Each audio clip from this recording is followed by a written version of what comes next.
All right. And we're back. Yeah, thinking in promises. it's it's going to be interesting to see if we can make this a reality.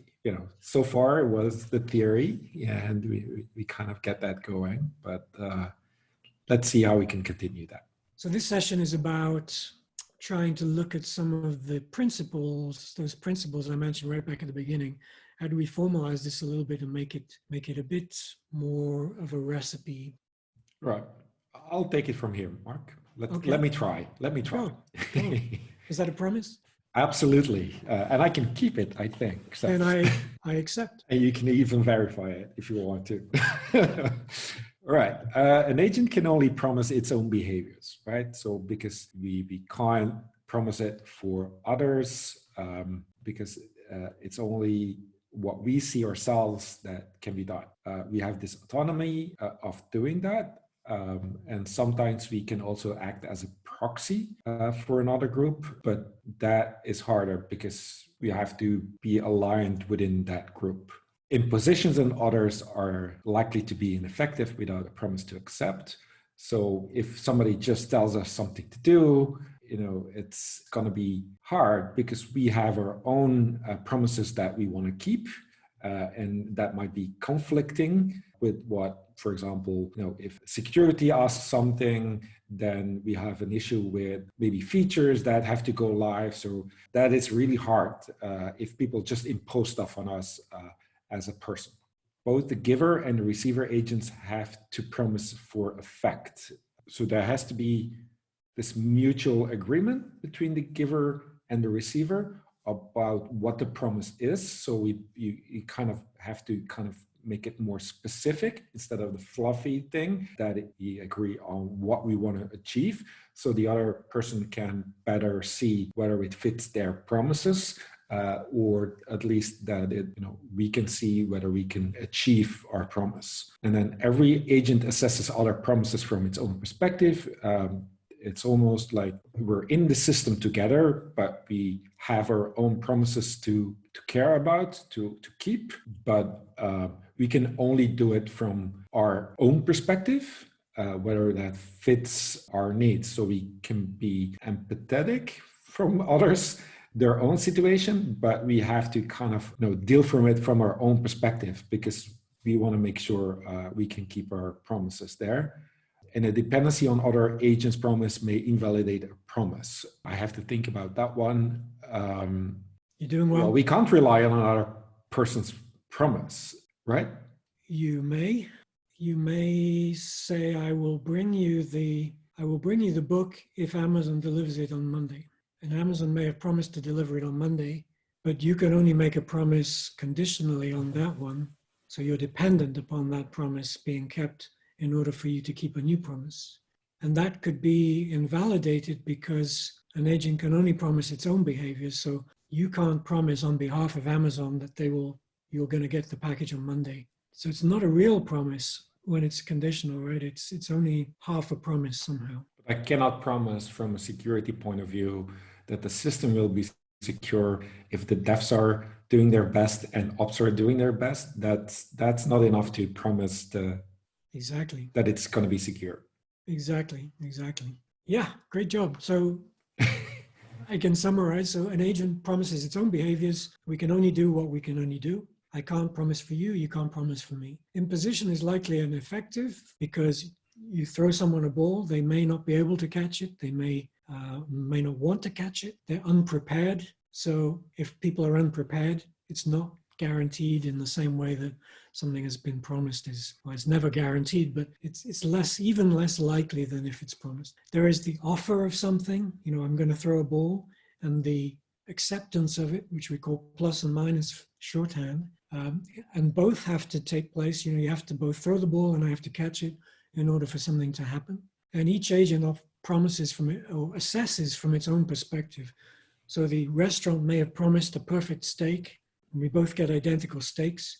I think it's great, you think it's terrible. And that's simply the nature of individuals, that we see things in different ways and judge by different criteria. And this applies to trust as well, of course. And then the dependency argument, if we're relying on others, we can't really make a promise on their behalf. So it's only half a promise when we're promising conditionally. And that has huge implications for business. So after these 5 minutes, can we say everybody now seeing this is certified promise theory person? We can make a conditional promise. If they promise that they got it, we can promise that they got it. Okay, let's assume that for now.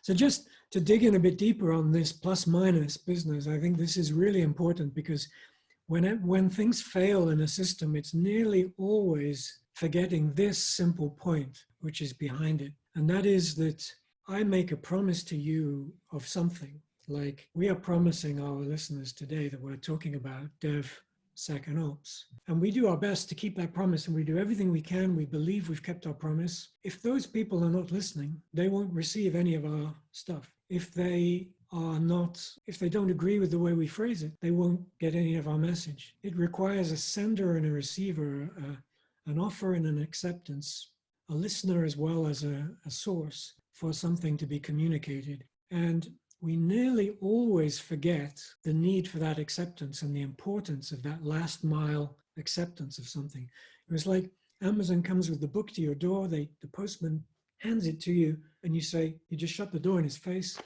you don't get the book, and he can't keep his promise. So it depends entirely on the recipient in the last mile, whether or not a promise can be kept by accepting it.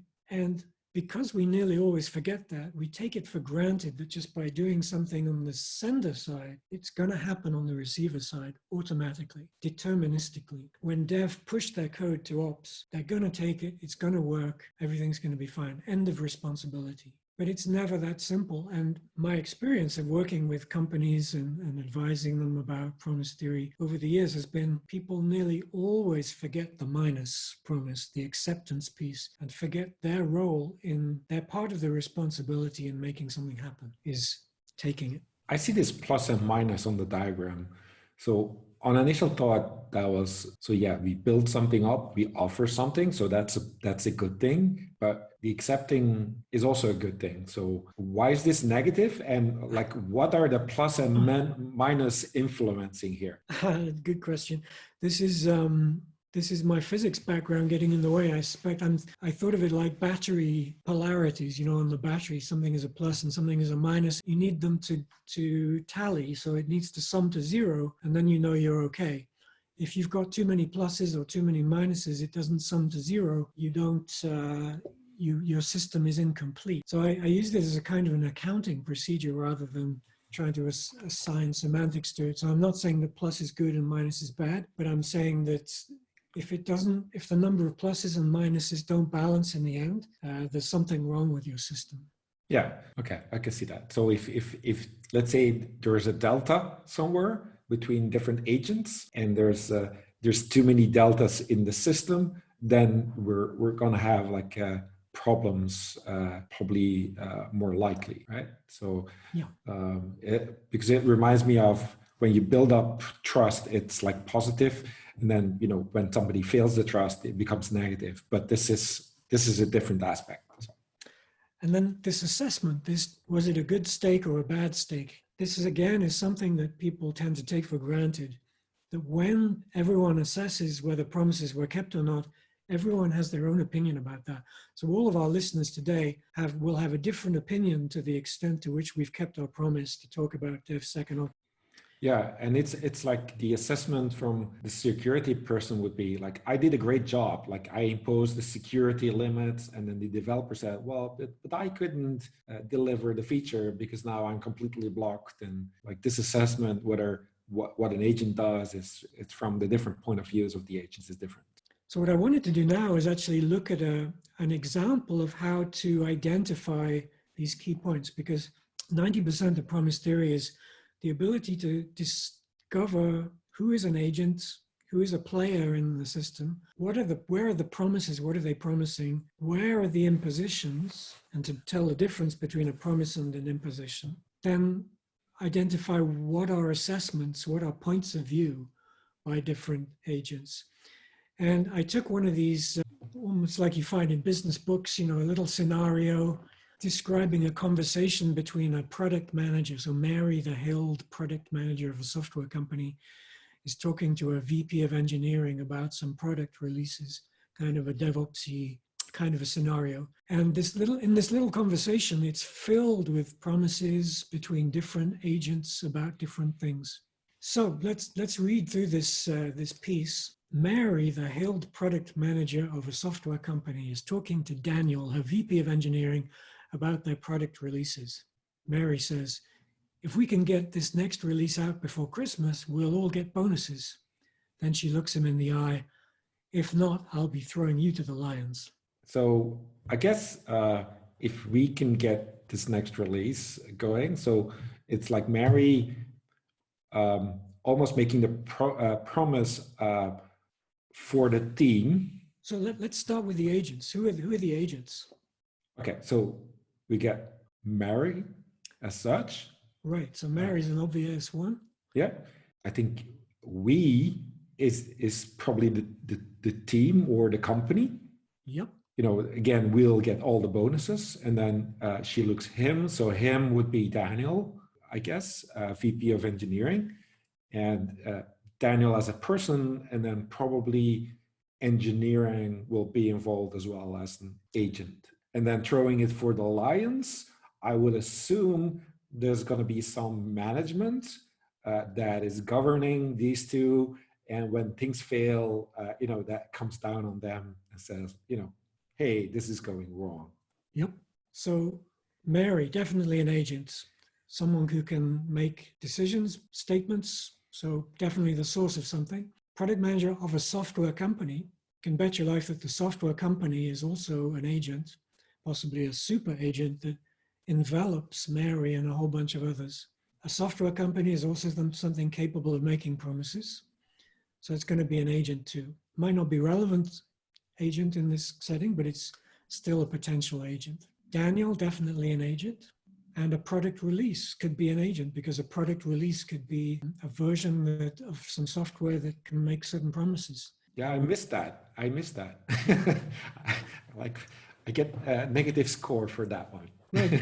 So that's something people often trip up on, because they see the people as the agents, and they don't often remember that the things which seem to be only proxies for human intent are not real agents, but they will play a proper role in the system. And the software release will interact with users who would be another agent. So there we go. So in promises then, in terms of, I think I see at least one promise in this first couple of sentences, two in fact. Well, I guess if we can get the next release out before Christmas, that's kind of promise. The fact that we're getting bonuses. And then I guess the fact that if we do those two things, we're not going to be thrown for the lions. Yep. So both of these are conditional promises, right? So they both have an if in them. Mm-hmm. If we get this release out before Christmas, so there's a half a promise in there. So the promise in there is to get the release out before Christmas. And because there's an if, it's saying conditional on the promise that we can get this out before Christmas, we'll make another promise, which is that we'll all get bonuses. And then she looks him in the eye and says, if not, I'll be throwing you to the lions. So the downside of that conditional is that she promises to throw him to the lions if the next release is not out before Christmas. So two conditional promises on different sides of the condition. Yeah, and I wonder how Mary is able to keep her promise, right? Oh. So she can't control the next release. In many companies, she can't even control the bonuses, but things like that get said. And the fact that, you know, management gonna do something about it, she can't even promise that because she would be alone. And either she'd be imposing that on management to do that, or she will have to ask management to do it. But she's not in control in neither of these three. So. Brilliant. So well spotted. So she's making promises on behalf of other people, right? Which violates the laws of promising. So an agent can only make a promise on behalf of itself, not on behalf of someone else. So to say that if we can get this out before Christmas, we'll all get bonuses, she's not talking about herself giving bonuses. We'll all get bonuses. She's saying that her bosses will give everyone bonuses, and she doesn't know that's true. she can't speak on their behalf. So she has violated the terms of promising. Yeah. So how would she have phrased it in a better way? Then we would have asked for bonuses. I can check with the management that we could get bonuses, or how does that get rephrased? So She may be able to report that management has promised that we'll all get bonuses, in which case she is promising something that she's heard as hearsay, if you like. That wouldn't violate it because it's only a rumor, if you like, at that stage, relaying that information. And then if Daniel trusts her enough to believe that she's telling the truth, then that would be a decent promise exchange. In the absence of the fact that management has made that promise, this is very speculative and it's an assertion which you can't really claim. I've seen it many times before, so it is real. Yeah, but it's yeah. Okay, let's see what Daniel replies then. Okay, so Daniel replies, well, the shareholders may have to do me on both sides because we have a bit of a problem. The team's waiting for a code review from QA, quality assurance. They've promised it by Monday, but even if it comes Monday, that only gives us a week to launch. Johnny said he was feeling rotten and may have to go home early. I think he might have the flu. So I guess we can also substitute QA with, the security team or whoever needs to give their approval for the code review there as well. Could be ops, even that. So yeah, we have Daniel, shareholders. I'm wondering if the code's an agent somehow. So QA or whoever is reviewing it comes Monday. I don't think there's a specific, well, let me see. They've promised. So the team has promised.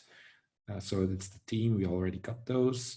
Then there's Johnny who says the individual person might go home. So you can even see that if Johnny has a family or a place, they're kind of involved and he might have the flu. I don't know whether we consider the flu an agent in the system, but if it's a bacteria that we all know, like a virus, it can infect our lives and impact our lives. So I'm guessing that's an agent as well. So we should probably have edited this as a virus for the purposes of this talk. Yes, good job. So clearly Daniel, clearly shareholders.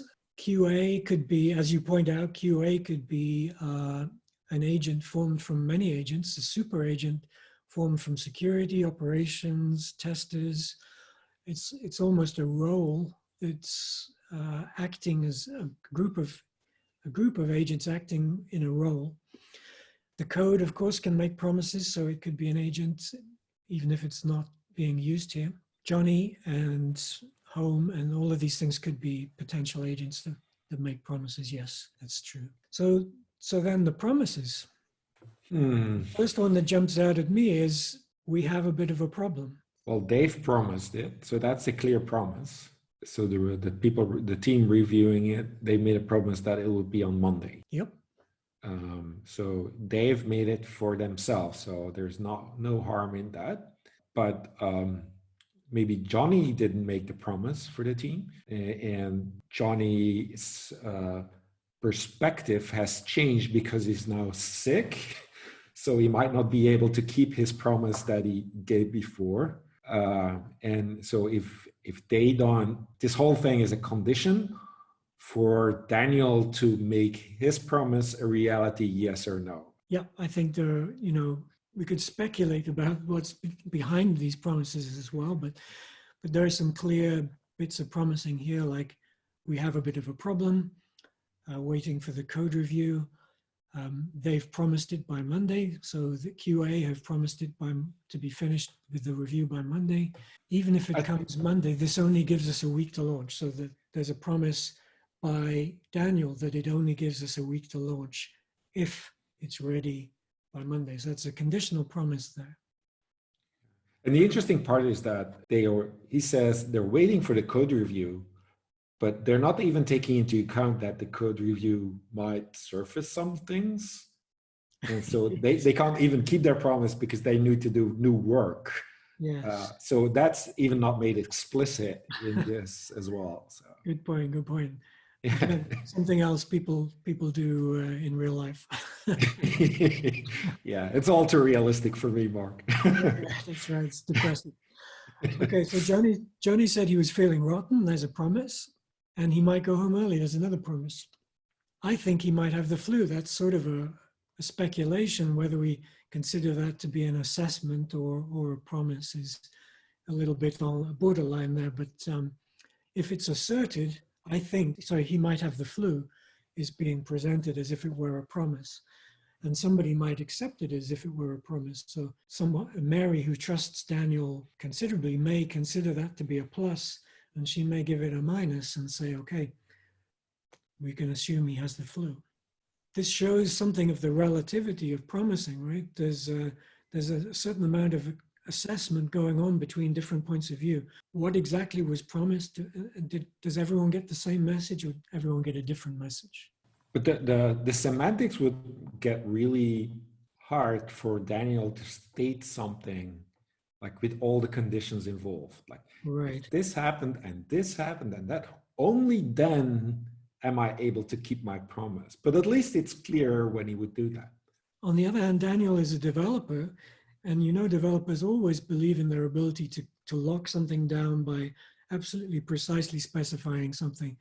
So don't be surprised if he's over-promising something, because that's what developers do. I think that's what everybody does, but I don't think it's unique to developers. But okay, the developers can punish me later. So moving on, don't worry, I can push QA to deliver on time, Mary assures him. They'll deliver. This is imposition, right? Pretty bold, right? Yeah. So she's imposing, and then she's saying they'll deliver. She's making a promise on their behalf. So she's violating the rules of promising again. This woman, can't trust her. But then if it's not imposition, it would be like, what I can do is I can ask QA to deliver on time. But she can never make that, she can make that promise that she will ask, but she cannot make the promise on the other's behalf. So going back to our earlier discussion, this is kind of interesting because we can ask, does she have a mandate to do that? Has she been given that mandate?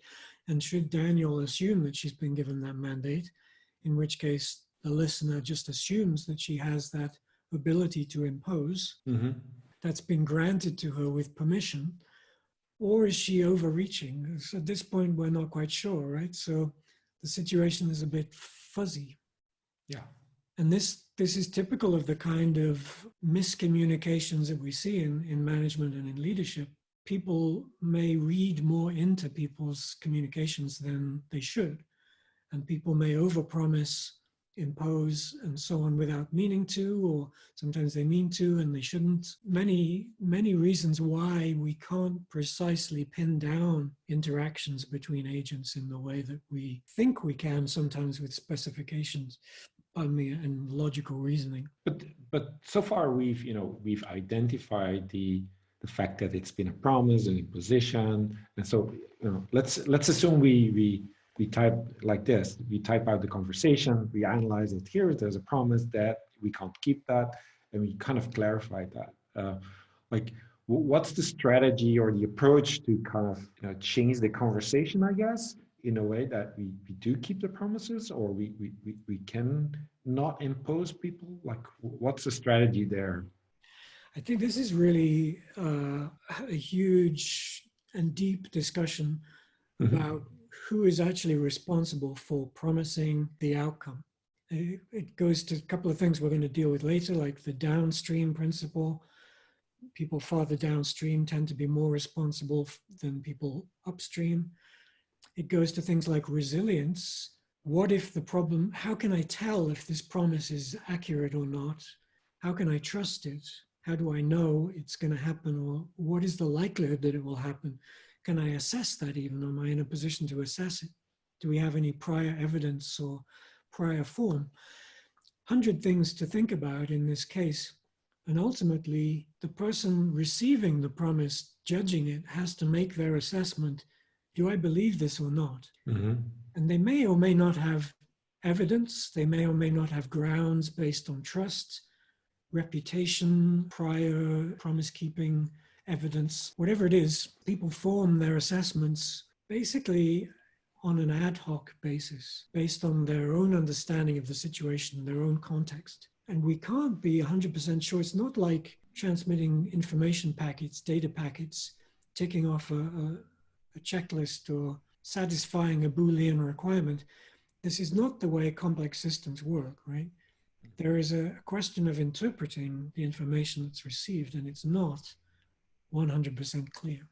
Yeah, but I'm still a little bit, let's say you are working in a company that works by this imposition. Now we've been able to identify it, but sometimes it's almost like at the belief level of a person, whether style A or B style of management works. And so it's all too good to understand that they're imposing, but like we can't change them. They're part of the system, and should we go around them or not? Or I don't know. That's still something in my mind. Yeah, but I think that's exactly the point, right? So should we trust a single point of failure? No. Why do we imagine that agents, what is it in our minds that makes us think that a component will always do as it's promised to do? We should build our system with that in mind from the beginning and have a backup plan. That's how we make something resilient. In a way, although it's not often these days in particular, security tends to be all about encryption and little beyond that. But back in my day in the 90s when I was learning security, it was as much about making sure that things fail safely as it was about ensuring privacy and correct permissions and so on. So ensuring the safety of a system, the minimizing the risk of a bad outcome or maximizing the possibility of that a promise will be kept as advertised, without even knowing whether that will be assessed positively or negatively by the recipient of the promise farther downstream. There are so many uncertainties we can't know, but we can only try to do our best based on a design that we believe in. The more kind of empirical evidence, the stronger relationship we have between ourselves and a customer, for example, the better our understanding of how our promises will be received downstream will be, and the more likely we are to have the whole system agreeing that promises were kept. Hopefully our listeners have understood the principle now and then can go back and look at this in their own time. So let's reveal the agents in boldface here, and we can think about them a little bit. So we already identified Mary, software company, Daniel, product releases, etc., shareholders, code, QA, Johnny, and so on. And then farther down, we find the team, that you mentioned earlier. The team is a kind of a super agent. The team may even contain Johnny and Daniel. And then there's Noah, another person in the team farther down. Then as far as promises and impositions are concerned, we've got some promises in blue here and some impositions in red, I think. Okay, so there are some strange promises here. So notice that product manager is a promise made by Mary. So this is a role that Mary has, which is a kind of promise that she keeps to be a product manager, right? So that's one kind of promise that is associated with the functional capabilities of an agent. Mm-hmm. And like similarly, Daniel promises to be VP of engineering. So these are one kind of promise. Then we have these conditional promises we mentioned. If we can get the release out before Christmas, we'll all get bonuses, even though it's not a good promise. That one should have perhaps been in red. And don't worry, I can push QA to deliver on time. They'll deliver. These are promises that Mary shouldn't make, but they're promises. These highlighted things are promises in the story. Okay. So exactly, the word exactly as a promise, is that I agree with that? Is that the promise you make by saying exactly? Where is that? Oh yeah, exactly. So that's a confirmation, right? Mm-hmm. It's almost like one of these minus promises to accept what has been said. Oh, it's like the accept, like the, yeah. So okay, I see. Yeah. It's your decision, that's a promise. So the point I was trying to make here is that even when things don't formally look as though, we don't use the term, I promise to do this, I promise to do that. We might phrase it differently, even quite loosely, but it still plays the role of a promise in the discussion. And we may take it equally seriously. Right, clear to me. So the final one's interesting. We need it by Christmas. Just make it happen. Clearly, just make it happen is an imposition.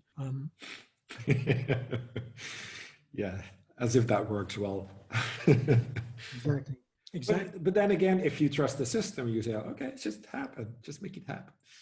And again, I think this goes to this question of how we sometimes have more trust in something than we should. We believe that something might happen because we have misplaced trust, whereas in fact we haven't assured all of the dependent promises that need to be in place in order to build on that outcome. So this is part of the value of something like promises, is it gives you an accounting principle to see if all of those prerequisites are both promised, accepted, and can be delivered upon, and then be integrated to deliver on this dependent promise, which is conditional on those things happening.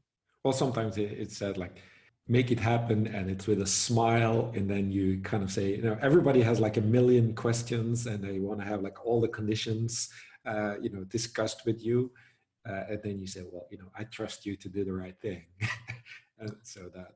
Like when Captain Picard says, "Make it so." Yeah, totally. His people have often already kind of said that they're going to do it, right? Yeah. So he's just filling in the final go. He's pushing the button to say go. It's still formally an imposition, but luckily they've already accepted it in advance. So that's why it works. Whereas if he said, make it so, and then gave a laundry list of things to do, they might react somewhat differently. Yeah. So in this second exercise, I wanted to do something slightly different, which is to illustrate how different agents may complete a system that's distributed. So this is based on an episode that my partner and I experienced going to the doctor a week ago to get a vaccine. And the doctor prescribes the vaccine, but doesn't carry the vaccine. For that, you have to go to a pharmacist and buy the vaccine. But the pharmacist doesn't inject the vaccine or deliver the vaccine. For that, you have to take it back to the doctor. So you have these two parts, independent microservices, keeping separate promises in a system, both of which are needed for the patient to become vaccinated and have a successful outcome in which there is a vaccination. And the interesting point here is that the patient is the go-between. The recipient, the user, is the thing that completes the circuit, if you will, to make the system work. There is no integration behind the scenes that delivers the final outcome to the patient all in one go. The patient is running around all over town, going back and forth between the doctor and the pharmacist in order to make things happen. So if we look at the promises going on in here, there are some quite interesting ones. And we notice that the doctor promises the patient accepts promises from the doctor. The pharmacist promises things to a patient. The patient may accept things from the pharmacist. The doctor and the pharmacist don't interact at all. They have no direct connection between them, even though there may be a prescription given by the doctor through the patient, delivered to the pharmacist, which involves promising stuff. And then ultimately, once a patient has got this vaccine, they have to then impose themselves onto the doctor and ask for help to have this thing injected. This is an interesting thing because there's no communication between the microservices, if you like, the pharmacist and the doctor. The system is only completed by the patient, which kind of plugs itself into both parties to complete the circuit. And it involves plus and minus promises and impositions all the way through to result in a final outcome, which is the patient promising conditionally that they are vaccinated against whatever virus we choose today. So, for example, a doctor will start by promising to accept appointments for visits. That's a kind of an invitation. The doctor will also promise to prescribe drugs, assuming they get an appointment. They can promise to administer drugs, assuming they have the drugs to administer, and assuming that they haven't expired and they still have an appointment. And similarly, the pharmacy can promise that they will not administer drugs, so they explicitly promise we don't administer drugs, but they will promise to sell drugs if they have them available. So a conditional promise, if they have supply, they will sell them. And the drugs themselves make promises like expiry dates, I promise to cure such and such a disease, and so on.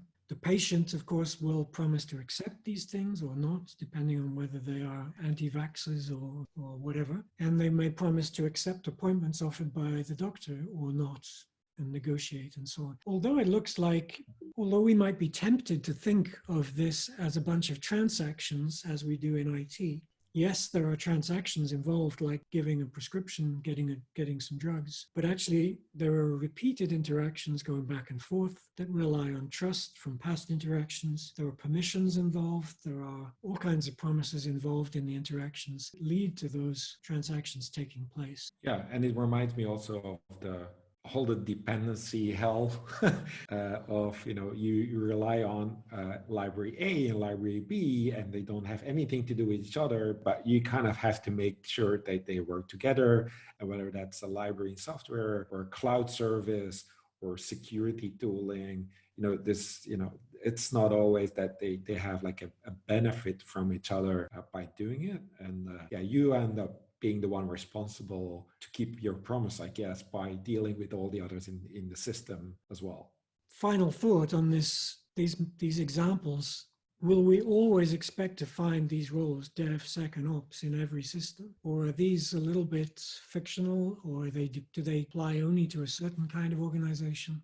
One usually say that when the system becomes bigger or the company becomes bigger, they grow like a separate ops team, and when it becomes bigger, it becomes like a separate security team.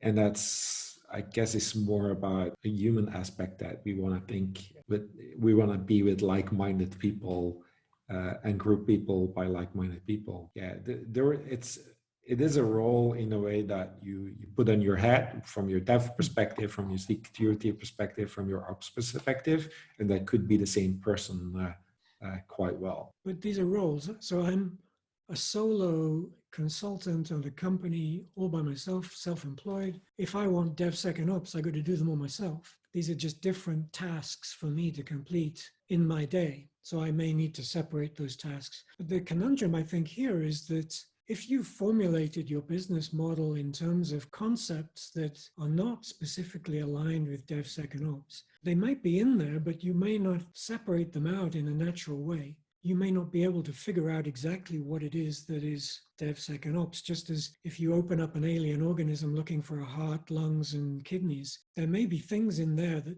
do those roles, but they may not be the same identifiable organs in that alien creature as you would expect to find in a mammal.